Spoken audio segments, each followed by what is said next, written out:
Hello viewers, welcome to Wrestle Bangla BD. প্রথমেই best in the world CM পাঙ্কের বিষয়ে কথা বলবো। আর সিএম পাঙ্ক কিন্তু আমাদের ডাব্লিউডাব্লিউই আন্ডারস্পিরিটেড চ্যাম্পিয়ন। তো তাকে নিয়ে একটা আপডেট এসেছে। ডাব্লিউডাব্লিউই তাকে স্ম্যাকডাউনের জন্য অ্যাডভার্টাইজ করে দিয়েছে। মানে আপনারা ফ্রাইডে নাইট স্ম্যাকডাউনে মানে স্যাটারডে মর্নিং এ সিএম পাঙ্ককে দেখতে পারবেন। আর সিএম পাঙ্ক যে স্ম্যাকডাউনে আসবে এটা একদম কনফার্ম হয়ে গিয়েছে।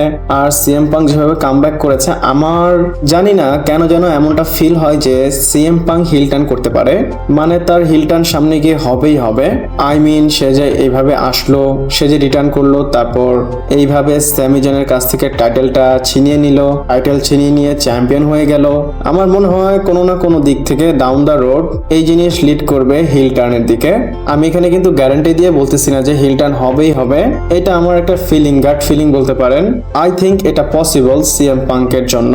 বাট মেইন আপডেট হচ্ছে ডাব্লিউডাব্লিউই পাঙ্ককে ফ্রাইডে নাইট স্ম্যাকডাউনের জন্য অ্যাডভার্টাইজ করে দিয়েছে।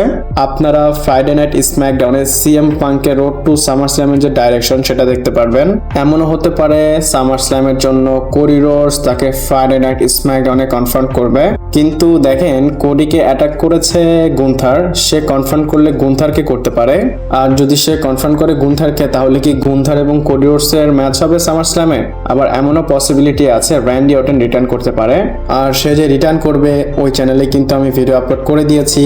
সে কি করতে পারে বা তার রিটার্নের হিন্ট কেন করতেছে ডাব্লিউডাব্লিউই পুরো বিস্তারিত কথা বলেছি, আপনারা কিন্তু গিয়ে অবশ্যই দেখবেন। এবং বলে দেই, ডেইলি আগে এই চ্যানেলে 12টার দিকে ভিডিও আসতো বা 11টার দিকে ভিডিও আসতো, এখন থেকে 2টার মধ্যে ভিডিও আসবে। আর ওই চ্যানেলে আমি 12টার দিকে ভিডিও আপলোড করে দিব।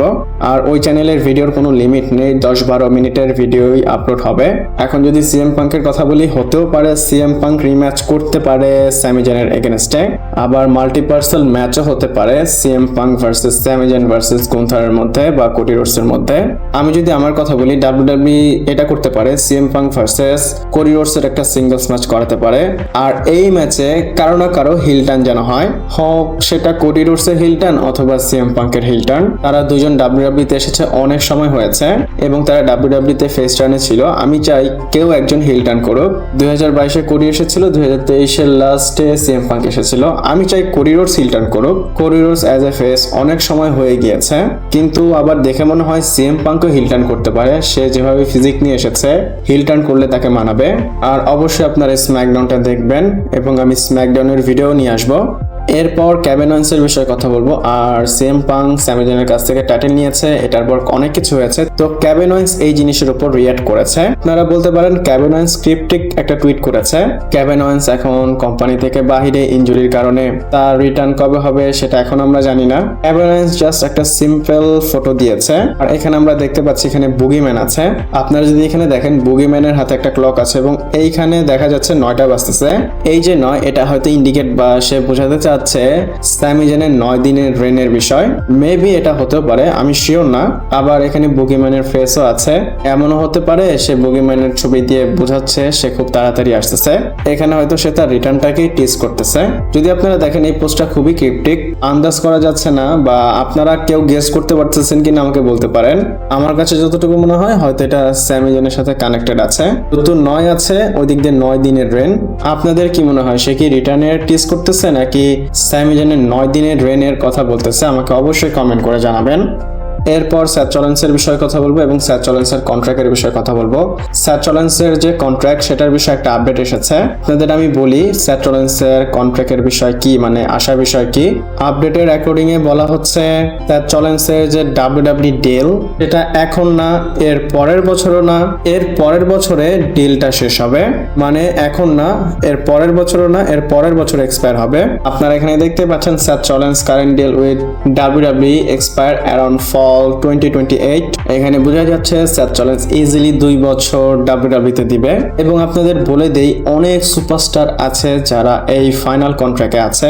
অনেকে মনে করে স্যাথ রলিন্স এই যে 2028 পর্যন্ত আছে, তারপরে সে ডাব্লিউডাব্লিউর সাথে অন্য ডিল সাইন করবে, মানে পার্ট টাইম হয়ে যেতে পারে।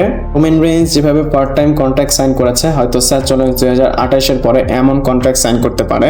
দেখেন রোমান রেইন্স কিন্তু পার্ট টাইম কন্ট্রাক্ট সাইন করেছে, তার মানে এই না সে আসেই না।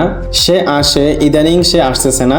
আর আমি যদি বলি সেথ রলিন্সের কন্ট্রাক্টের বিষয় 2028-এ শেষ হচ্ছে, তারপর যদি সে পার্ট টাইমে চলে যায়, এর মধ্যে কি জন মক্সলি আসবে? পার্সোনালি আমি চাই জন মক্সলি ডাব্লিউডাব্লিউ তে চলে আসুক, মানে ডিন অ্যামব্রোস ডাব্লিউডাব্লিউ তে চলে আসুক। 2026 শেষ হতে হতে 27-এর মাঝেও যদি আসে সেটা আরো ভালো হবে। রোমান ডাব্লিউডাব্লিউ তে থাকবে, সেথ রলিন্সও থাকবে, ডিন অ্যামব্রোসও চলে আসবে। আমি পার্সোনালি চাই সেথ, ডিন, রোমান এদের একটা ট্রিপল থ্রেট ম্যাচ হোক। যদি রেসলমেনিয়াতে এদের একটা ট্রিপল থ্রেট ম্যাচ করতে পারে, তারপর এদের স্টোরি ফিনিশ। এরপরে না হলেও হবে, বা তারা যদি পার্ট টাইমে শিডিউলে চলে যায় কোনো সমস্যা নেই। আর আপাতত সেথের কন্ট্রাক্ট 2028 পর্যন্ত আছে।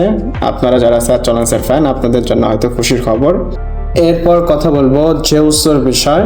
তো ইট মার্চেন্ট জেউসোর যে বিয়ে সেটা ভেঙে গিয়েছে। হ্যাঁ, জেউসোর ডিভোর্স হয়ে গিয়েছে মানে তার ডাইভোর্সটা ফাইল হয়ে গিয়েছে। জেউসোর wife Takisia Fatu has filed for divorce from the WWE star after 12 year of marriage. The court document state that the marriage is irretrievably broken। আমি এখানে প্রনাউন্সিয়েশন ঠিক করেছি কিনা আপনারা কিন্তু অবশ্যই আমাকে বলবেন। এটা খুবই স্ট্রং ওয়ার্ড। আমি যদি এসব বাদ দিয়ে বলি জেউসোর ডিভোর্স হয়ে গিয়েছে, তাদের ছাড়াছাড়ি হয়ে গিয়েছে, এবং এই আপডেটটা দিয়েছে কোর্ট ডকুমেন্টস। আর এই ছাড়াছাড়ি কেন হয়েছে জানেন? জেউসো জেডা পার্কারকে নিয়ে হেডলাইনে ছিল। জেডা পার্কারকে নিয়ে অনেকেই তাকে স্পট হতে দেখেছে, তো এইসব নিয়ে অনেকেই এজুম করতেছিল, পরবর্তীতে এটা সত্যই হলো। আর জেউসোর যে রিলেশনশিপ জেডা পার্কারের সাথে, এটা নিয়ে কিন্তু অনেক সময় ধরে কোয়েশ্চেন উঠতো।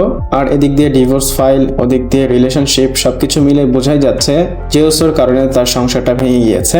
আর তার যে ছাড়াছাড়ি হয়েছে এটা নিয়ে পাবলিকলি কোনো কমেন্ট আসেনি, মানে জেউসো বলেনি। একটা টুইট অনেক ভাইরাল হচ্ছে, কিন্তু এটা জেউসোর অফিসিয়াল কোনো টুইট না, এটা ফেক। যখন আপডেট আসবে অবশ্যই আপনাদের জানাবো। আমি এই বিষয়ে কোনো কমেন্ট এখন করব না, দেখিস আরো আপডেট তো আসবে, সামনে গিয়ে কি হয়। এরপর নেক্সট অ্যান্ড ফাইনাল স্টোরির বিষয়ে কথা বলবো, আর এটা হচ্ছে মানি নাইট রয়ের বিষয়। এবং আপনারা যারা এখনো ভিডিও দেখতেছেন, আপনারা অবশ্যই চ্যানেলটাকে সাবস্ক্রাইব করবেন, ভিডিওটাকে লাইক করবেন। আর আমার ওই চ্যানেলে কিন্তু ভিডিও আপলোড করা হয়েছে, অবশ্যই সেটা দেখবেন। তো নেক্সট মানি নাইট র অনেক বেশি স্ট্যাগ হতে যাচ্ছে, এবং আপনারা নেক্সট মানি নাইট র দেখে ফিল পাবেন যে অ্যাকচুয়ালি আমরা সামারস্ল্যামের জন্য বিল্ড আপ দেখবো। নেক্সট রয়ের জন্য রোমান রেইন্সকে অ্যাডভার্টাইজ করা হয়েছে, তারপর ব্রক লেসনারকে অ্যাডভার্টাইজ করা হয়েছে। আমি এতটুকু বলতে পারি, নেক্সট উইকে আপনারা এই সুপারস্টারদের দেখতে পারবেন, যেমন Roman Reigns, Seth Rollins, Brock Lesnar, Obafemi, and most likely CM Punk and Gunther.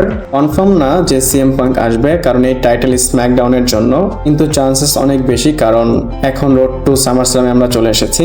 এবং আপনারা যদি দেখেন সামারস্ল্যামের জন্য টাইম বাকি নেই, আজকে 9 তারিখ, আর মাত্র 21 দিন বাকি। 3টা শো আমরা দেখতে পারবো, এই 3টা শো এর মধ্যে সামারস্ল্যামের বিল্ড আপ করতে হবে। তো আপনারা মানি নাইট রটা মিস করবেন না, অবশ্যই দেখবেন। তো ভিডিওটা এই পর্যন্তই ছিল, ভালো লাগলে লাইক, কমেন্ট, শেয়ার, সাবস্ক্রাইব করে পাশে থাকবেন। পরবর্তী ভিডিওতে আবার দেখা হচ্ছে।